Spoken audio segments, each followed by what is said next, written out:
Okay, let's go. Welcome to the Deep Dive. You're joining us for an exclusive look right into the heart of golf's most historic major. Yeah, we're diving deep today. We are plunging into the thrilling finish of the 2025 Open Championship at Royal Portrush in Northern Ireland.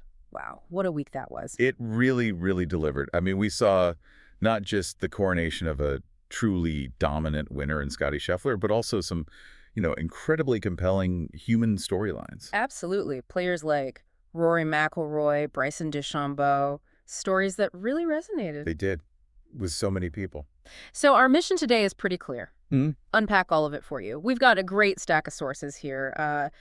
Deep dive articles from places like CBSSports.com, Sports Illustrated, GOLF.com. Right, the big hitters. Exactly. And we've also got direct quotes from the players themselves, which, gives you that window into their minds. Mm-hmm.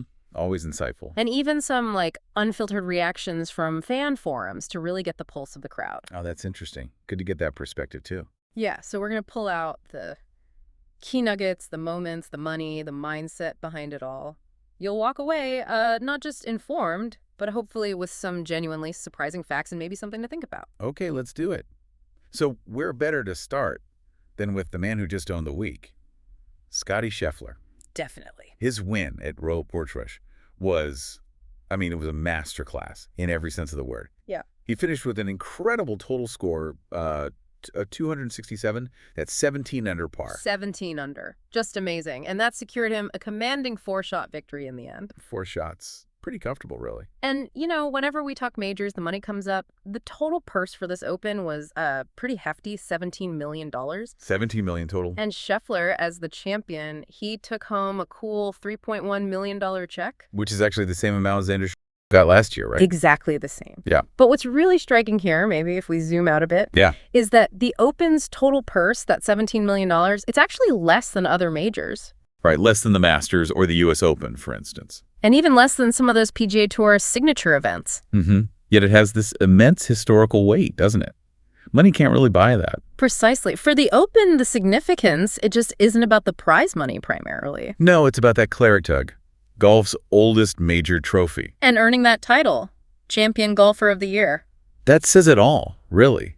It speaks to the tradition, the legacy that defines this tournament more than anything else. That distinction, yeah, it really puts it all in perspective. It's not just a payday, it's like history. And Scottie Scheffler is certainly etching his name into that history at an incredible pace. Astonishing, really. This was his 4th major championship win. 4th major? His 17th tournament victory overall, plus he's got 2 Players' Championships, a gold medal. And this is all just in the last 3 seasons. It's a phenomenal run. It really is. And here's where it gets, kind of mind-blowing. There's this striking historical parallel. So Scheffler's 4th major win came exactly 11,197 days after his first major win. 11,197 days. Okay, seems specific. Right. His first was the 2022 Masters. Now, what's incredible about that number is it's precisely the same number of days it took Tiger Woods to win his first 4 majors. No way. Seriously, the exact same number of days. Exactly the same. 1,197. It's a wild statistic. Wow. That's almost spooky. A truly incredible convergence. Isn't it? But, despite these numbers, Scheffler himself, he finds the comparisons to Tiger a bit silly. Yeah, I saw that quote. He said, Tiger stands alone in the game of golf. And you get why he'd say that. I mean, Tiger's impact is just singular. Absolutely. Yeah. But you can't deny the statistical dominance from Scheffler, especially looking just at this tournament. No, the numbers are undeniable. He ranked first in total strokes gained, and crucially, first in strokes gained putting. Which is huge. And he credits his putting coach, Phil Kenyon, for that, right? Who joined his team last year. Yeah, that partnership seemed to have really clicked. He was also 5th in greens in regulation, hitting almost 76% of them. Solid. Very solid. But the stat that really jumped out at me from his performance at Portrush? What was that? A course known for its challenges, its bunkers. Mm-hmm. Classic lengths test. He didn't find a single bunker all week. Not one. Are you serious? Led the category, 0 bunkers found. Wow, that is phenomenal, especially on a links course like Royal Portrush. What does that tell you? Well, it speaks volumes, doesn't it, about his precision, his course management. Supreme course management, yeah. And just like an almost unparalleled focus. It's the hallmark of someone totally dialed in, understanding every angle, every risk, It really is the kind of meticulous play that separates the good from the truly great. Absolutely. And speaking of being dialed in, Scheffler's mindset is just as fascinating. Especially how he talks about it publicly, yeah. He said before the final round he wasn't motivated by winning championships as such. Right, he felt called to do it to the best of my ability. Yeah. More process-driven. Yeah, focusing just on hitting the fairway than hitting the green. Simple, but clearly effective. Very effective. But it leads to this interesting public perception, doesn't it? It does. His calm demeanor, those very introspective comments he makes sometimes. By questioning what's the point of it all, or thinking about why he's so driven, given that the destination isn't that fulfilling. Exactly. Those kinds of comments led some fans, particularly on social media, to see him as, well, boring. Or even bored with winning. I saw some of that chatter. Yeah. So what does that apparent sort of emotional detachment really tell us about the psychology of a champion like him, someone so dominant? That's a really great question. And I think it's often a misperception, How so? Well, what we might see as boring from the outside, for an athlete operating at that elite level, it can actually be a deep state of competitive composure. Ah, okay. Like a focused calm. Exactly. It's about channeling all that energy internally towards execution, not towards outward displays. So it's not necessarily a lack of passion. I don't think so. Yeah. It's more like an incredibly disciplined internal drive, Yeah. where maybe the external validation or even the thrill becomes secondary to just executing perfectly. Makes sense. And you hear people close to him describe him differently, right? As an introvert, thoughtful, of sicko, nice guy. Yeah. Cool, calm, and collected. They emphasize that his lack of outward emotion is just who he is. Right. So this difference in perception, it raises a good question for you, the listener. How do we interpret drive and success in public figures, especially when their personalities don't match our expectations of, say, constant enthusiasm? It's a really fascinating point about projection, isn't it? And speaking of fan reactions, Scheffler himself acknowledged he wasn't the fan favorite there. He knew the crowd wanted somebody else to win. Especially with Rory playing well at home. Definitely. And there were some reports of scattered boos on 18, though others said the majority cheered him. Yeah, mixed reception perhaps. But he said he appreciated the support he did get, even though he was playing the role of spoiler for many. Hailed it with class, as usual. Huh. But okay, beyond Scheffler's dominance, which was the main story, Yeah. there were other really compelling narratives that made this Open memorable. We have to talk about Rory McIlroy. Oh, absolutely. The home hero. Huge pressure on him all week. That hero's welcome everywhere he went at Royal Portrush. Incredible atmosphere around him. And he finished T7 in the end, 7 shots back. Which, is a solid finish, but maybe not what he or the crowd hoped for. Especially when you contrast it with 2019 at Portrush, right? That absolute heartbreak when he missed the cut by 1. Exactly. That context is huge. This time felt different. There was that potential for redemption in the air. You could tell he felt a lot more positive this time around. Yeah, and surely that Masters win earlier in the year helped. Big time.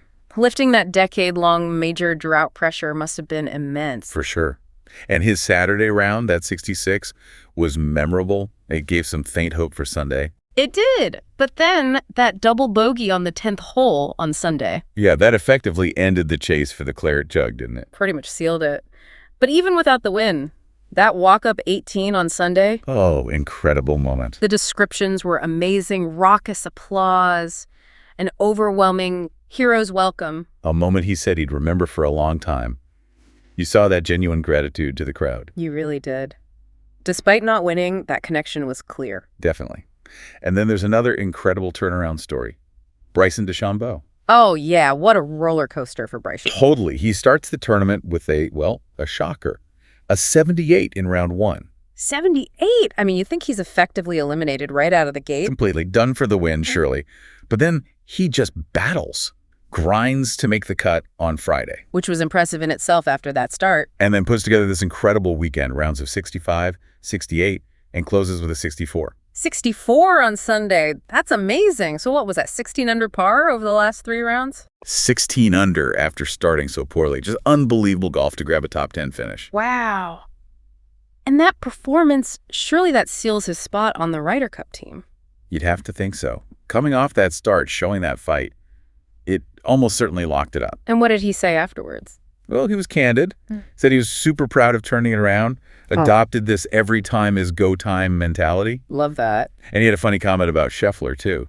Said he was not that good back in college. Uh-huh. Classic Bryson. But admitted now, Scheffler is in a league of his own right now. Pretty honest assessment. Yeah, you got to give him that. So beyond those big names, were there other moments that stood out? Well, you had Chris Gotterup backing up his Scottish Open win from the week before. Right. Finished solo third here. That's impressive momentum. Really is. Shows he belongs.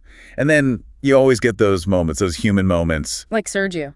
Oh, yeah, Sergio Garcia snapping his driver on the second hole Sunday. In frustration, and then having to play the whole rest of the round without it.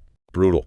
Just shows you how quickly things can unravel, even for experienced guys in a major. Definitely a tough break for him. And we should also mention Shane Lowry's Sunday. Yeah, the 2019 champ here. He posted 5 under for the day, got the home crowd really fired up early on, added some nice drama. Good for him. And Harris English had a great week, too, right? Excellent week. Finished alone in second place. Really solid performance. So all of this drama, all these stories, unfolded at Royal Portrush. Magnificent stage. The 153rd Open. Of course, just steeped in history. Hosted in 2019, obviously, when Lowry won. Yeah, way back in 1951, won by Max Faulkner. It's got that reputation, doesn't it? A really challenging links course. Notoriously tough. But, interestingly, scoring was actually very low on Sunday. Oh, really? Why was that? Conditions were just really favorable. Less wind, maybe softer greens than usual for a final day. Ah, okay. So it allowed for some fireworks. Definitely. You'll let the best players really go low and showcase their skills. So wrapping this up, we've looked at the numbers, the dominance of Scheffler. We've felt some of the emotion with Rory, seen the fight in Bryson. Yeah, explored the strategies, the mindset. Like we've seen that, the biggest prizes in golf aren't always about the biggest check. It's that history, that legacy. The claret jug. And yet even the most dominant champion, like Scheffler, reflects on the point of it all, questions the fulfillment of the destination. Yeah, that introspection is fascinating. So if even reaching the absolute pinnacle prompts those kinds of thoughts, what does that tell us about maybe the true nature of drive, of fulfillment, in any pursuit, really? It's a great question to leave people with. What truly motivates you in your own deep dives, whether it's work or passions or, just daily life? Yeah, something to maybe ponder as you navigate your own week, your own goals. What's the claret jug that you're truly striving for? Okay, let's go.